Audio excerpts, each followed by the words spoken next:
আমি যখন অ্যারেস্ট হব তখন আমার মায়ের রিয়াকশনটা কি হবে ওইটাই আমি দেখতে চাই।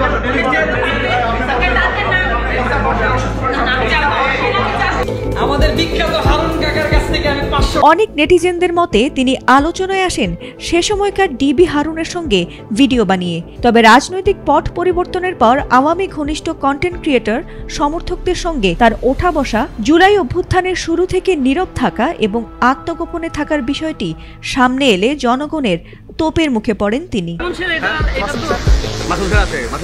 বৈষম্য বিরোধী ছাত্র আন্দোলনের সময় দায়ের করা যাত্রাবাড়ি থানায় হত্যা মামলায় তাকে গ্রেফতার করা হয়েছে। মামলায় আফ্রিদি 11 নম্বর আসামি, আর এ মামলার প্রধান আসামি করা হয়েছে সাবেক প্রধানমন্ত্রী শেখ হাসিনাকে। একই মামলায় তৌহিদ আফ্রিদির বাবা ও মাই টিভির চেয়ারম্যান নাসির উদ্দিন সাথীকেও গত 17 অগস্ট রাজধানীর বনানী থেকে গ্রেফতার করে ডিবি পুলিশ। কিভাবে ধরা পড়লেন তৌহিদ আফ্রিদি? রোববার রাতে বরিশাল মহানগরের বাংলাবাজার এলাকায় একটি বাসায় বিশেষ অভিযান চালিয়ে আটক করা হয় আফ্রিদিকে। এ সময় তার স্ত্রী তার হাত টেনে ধরে কান্নায় ভেঙে পড়েন। সৃষ্টি হয় এক হৃদয় বিদারক পরিবেশের। কিন্তু পুলিশের কাছে এবার সত্যি সত্যি ধরা পড়ে বেশ ঘাবড়ে যান এই কন্টেন্ট ক্রিয়েটর। যদিও আত্মবিশ্বাসের সঙ্গে উত্তর দেন তিনি দাদার বাড়িতে বেড়াতে এসেছিলেন। এমনকি স্ত্রীর অন্তঃসত্ত্বার খবর জানিয়েও ভেবেছিলেন গ্রেফতার এড়াবেন। এ সময় তিনি ওমরা হজ করেছেন জানানোর পর কোরআন শরীফের শপথ করে বলেছেন তিনি পালাবেন না, তবুও যেন আপাতত গ্রেফতার না হতে হয় তাকে। কিন্তু বিধি বাম। সেই অভিযানে অবশেষে গ্রেফতার হয়েছেন জনপ্রিয় এই কন্টেন্ট ক্রিয়েটর। মিথ্যে গ্রেফতার হওয়ার যে প্র্যাঙ্ক দিয়ে লাখো মানুষকে হাসিয়েছেন, সেটাই যেন এবার বুমেরাং হয়ে ফিরে এলো জীবনের সবচেয়ে বড় ট্র্যাজেডি হয়ে। দেখলাম হঠাৎ করে বিপিনুর ভাইয়ের সাথে আমার কথা বলা দিছে। আমাদের বিখ্যাত হারুন কাকার কাছ থেকে আমি 500। রাতের আধারে বরিশালের এক বাড়ি থেকে যখন জনপ্রিয় কন্টেন্ট ক্রিয়েটর তৌহিদ আফ্রিদিকে গ্রেফতার করা হলো, তখন তা ছিল শুধু এক সেলিব্রিটির পতন নয়, ছিল এক নতুন ষড়যন্ত্রের বিতর্কের সূচনা।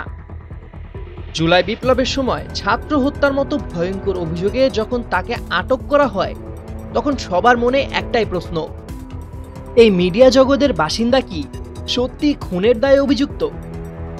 কিন্তু এই নাটকের সবচেয়ে চাঞ্চল্যকর অধ্যায়টি শুরু হয় এর পরেই। আফ্রিদির গ্রেপ্তারের খবরে যখন দেশ তোলপাড়, ঠিক তখনই মঞ্চে এলেন ডাকসুর সাবেক ভিপি ও গণ অধিকার পরিষদের সভাপতি নুরুল হক নূর। অনেকের মতে তার ফেসবুক পোস্টটি ছিল আফ্রিদির জন্যই সাফাই এবং এক অদৃশ্য শক্তির বিরুদ্ধে যুদ্ধ ঘোষণা। নূর তার পোস্টে দাবি করেন এটি একটি সুপরিকল্পিত ষড়যন্ত্র। মাই টিভি দখল করার জন্যই একদল প্রভাবশালী ব্যক্তি ডিজিটাল ও ফিজিক্যাল মব তৈরি করে আফ্রিদি ও তার বাবাকে গ্রেপ্তার করিয়েছে। আপনার এই গমরা, আমি যেটা শুনেছি যে তারা শেয়ার চান, 50% শেয়ার এবং 5 কোটি টাকা চান, যেখানে তিনি অনেক ইনকাম টিনকাম করছেন, না হলে তার ওখানে এই লোকজন পাঠিয়ে ভাঙচুর করা হবে, হামলা করা হবে। 5 আগস্টের পর তো অনেক জায়গা হয়েছে। সেই জায়গা থেকে আমি যতদূর জানি এতদিন তাদের একটা বোঝাপড়া ছিল, টাকা দিবে বা মালিকানা দিবে, এখন শেষ পর্যন্ত হয় নাই। তাই এই কিছুদিন আগে তাদের এই বাবা ছেলেকে গ্রেফতার করেছে। নুরুল হক নূরের ফেসবুক পোস্টটি রাজনৈতিক অঙ্গনে নতুন বিতর্কের জন্ম দিয়েছে। নূরের এই অবস্থানকে অনেকেই দেখছেন নিজের আশ্রয়ে থাকা একজনকে বাঁচানোর প্রচেষ্টা হিসেবে। রাজনৈতিক বিশ্লেষকদের মতে মব তৈরি করে গ্রেফতার করানোর যে তথ্য নূর দিচ্ছেন, তা নিজের উপর থেকে মনোযোগ সরানোর একটি কৌশল হতে পারে। নূর তার বক্তব্যে আশঙ্কা প্রকাশ করেছেন যে এই ধরনের গ্রেপ্তার সরকারের উপর আন্তর্জাতিক চাপ বাড়াবে এবং যা প্রকারান্তে পুরনো ফ্যাসিবাদী শক্তিকে ফিরে আসার সুযোগ করে দেবে। তবে বিশ্লেষকরা প্রশ্ন তুলছেন, একজন ছাত্র আন্দোলনের নেতা হয়ে ছাত্র হত্যার মতো গুরুতর অভিযোগে অভিযুক্ত ব্যক্তির পক্ষে তার জোরালো অবস্থান রাজনৈতিকভাবে কতটা যৌক্তিক। তাদের মতে এই পদক্ষেপ জুলাই বিপ্লবের চেতনায় বিশ্বাসী ছাত্র জনতার সাথে এক ধরনের বিশ্বাসঘাতকতা।